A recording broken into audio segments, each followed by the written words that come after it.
नमस्कार दोस्तों, मैं दीपक पाल स्वागत करता हूं आपके अपने चैनल डीके टीचिंग में। दोस्तों, आज का हमारा टॉपिक है लॉन्ग वॉक टू फ्रीडम, आज़ादी की लंबी यात्रा।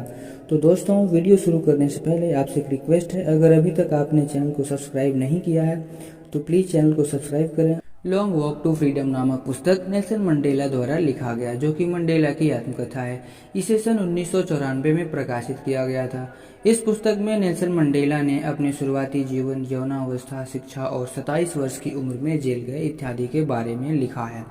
पुस्तक के अंतिम अध्यायों में उन्होंने अपने राजनीतिक उद्गम और अफ्रीका में रंगभेद के खिलाफ संघर्ष को जारी रखने के अपने विश्वास के बारे में वर्णन किया है। उसी पुस्तक से यह lesson long walk to freedom लिया गया, जिसका मतलब होता है आज़ादी की लंबी यात्रा। साउथ अफ्रीका को अंग्रेजों ने सन 1910 में आज़ाद किया था, लेकिन सन 1961 में साउथ अफ्रीका को गणराज्य का दर्जा प्राप्त हुआ था।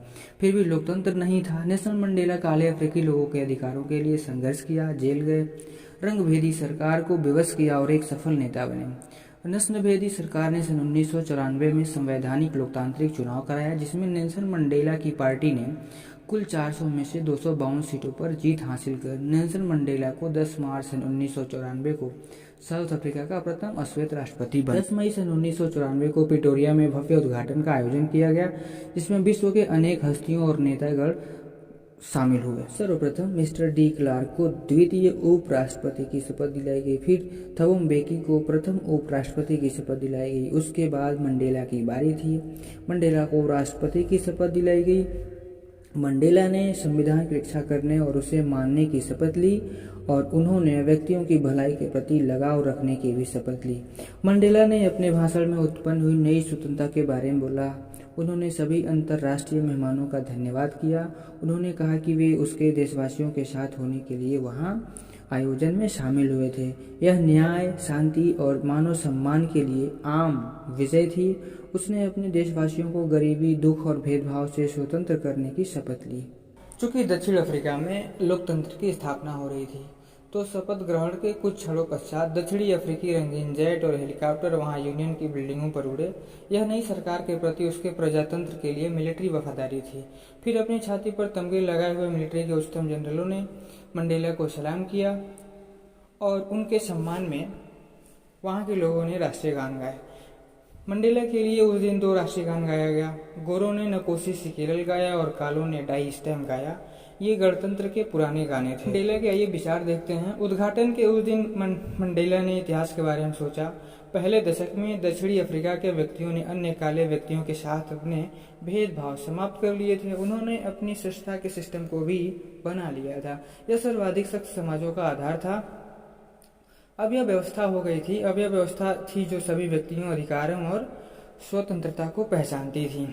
लेकिन मंडेला को पश्चाताप भी हो रहा था। हजारों व्यक्तियों की कुर्बानियों के पश्चात यह शुभ दिन आया था। मंडेला ने स्वयं को उन सभी व्यक्तियों का निचोड़ माना। उसे कष्ट था कि वह उनका धन्यवाद नहीं कर सकता था। स्वतंत्रता सेनानियों को याद करना, रंगभेद की नीति ने उसके देश और उसके व्यक्तियों के अंदर काफी समय तक रहने वाला घाव उत्पन्न कर दिया था। इस नीति ने महान स्वतंत्रता सेनानी उत्पन्न किए थे। ये थे ओलिवर ताम्बोस, वॉल्टर सिसोलस, चीफ लुथलीस, यूसुफ डाडूस आदि। वे साधारण, असाधारण उत्साह, बुद्धिमत्ता और उदारता के व्यक्ति थे। देश खनिज पदार्थों में अमीर था, परंतु इसका महान धन इसके व्यक्ति थे और इन्हीं व्यक्तियों से मंडेला ने उत्साह का अर्थ समझा। उन्होंने अपने जीवन को खतरों में डाला। उन्होंने काफी संताप सहन किए। उन्होंने सीखा कि उत्साह भय की अनुपस्थिति नहीं थी, परंतु इसके ऊपर विजय थी। उन्होंने कहा कि मनुष्य प्राकृतिक रूप से महान होता है। मंडेला कहते हैं कि कोई भी व्यक्ति रंग और धर्म के कारण दूसरे व्यक्ति से घृणा करता हुआ जन्म नहीं लेता है। उन्हें प्यार करना सिखाया जा सकता है। प्यार मानव दिल में प्राकृतिक रूप में आता है। जेल में उन्हें दीवार तक लगा दिया गया था, परंतु उसने गार्ड के दिलों में मानवता देखी। यह मनुष्य की आवश्यक अच्छाई थी। इसे समाप्त नहीं किया जा सकता है। मंडेला ने मनुष्य के कर्तव्य को बताया। उन्होंने कहा कि जीवन में हर व्यक्ति के 2 कर्तव्य हैं, अपने परिवार, अपने समाज और देश के प्रति। लेखक को इन दोनों कर्तव्यों को पूरा करने में काफी कठिनाई आई। यह इसलिए था कि दक्षिण अफ्रीका में काले व्यक्तियों को यदि वह एक मनुष्य की तरह रहता तो सजा दी जाती थी। ऐसे व्यक्ति को अपनी ही व्यक्तियों से अलग रहने के लिए मजबूर किया जाता, इसलिए उसे अपने परिवार के प्रति कर्तव्यों को पूरा करने की अनुमति नहीं थी। मंडेला स्वतंत्र पैदा हुए थे, वह स्वतंत्र होने की भूख के साथ पैदा नहीं हुए थे।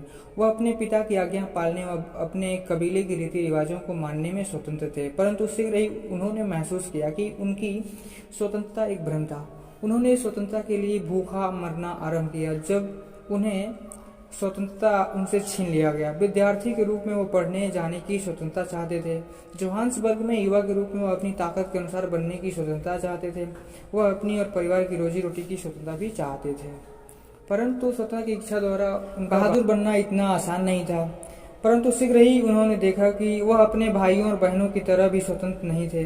तब वह अफ्रीकन नेशनल कांग्रेस में सम्मिलित हो गए। स्वतंत्रता की उनकी भूख उनके व्यक्तियों की स्वतंत्रता के लिए अत्यधिक हो गई। उनकी व्यक्तियों की शांत रहने की स्वतंत्रता के लिए इच्छा ने उन्हें ताकत दी। उन्होंने इसे बहादुर बना दिया। उन्होंने उसे एक भिक्षुक की तरह रहने के लिए मजबूर कर दिया। उनके व्यक्तियों की जंजीरें उनके लिए भी जंजीर बन गई। बिना मानवता के अत्याचारी और अत्याचार सहने वाले मंडेला को पता था कि अत्याचारों को अत्याचार सहन करने वालों की तरह स्वतंत्र किया जाना चाहिए। एक व्यक्ति जो दूसरे की स्वतंत्रता छीनता है वह घृणित हो जाता है। कोई भी व्यक्ति स्वतंत्र नहीं है यदि वह किसी दूसरे की स्वतंत्रता ले रहा है।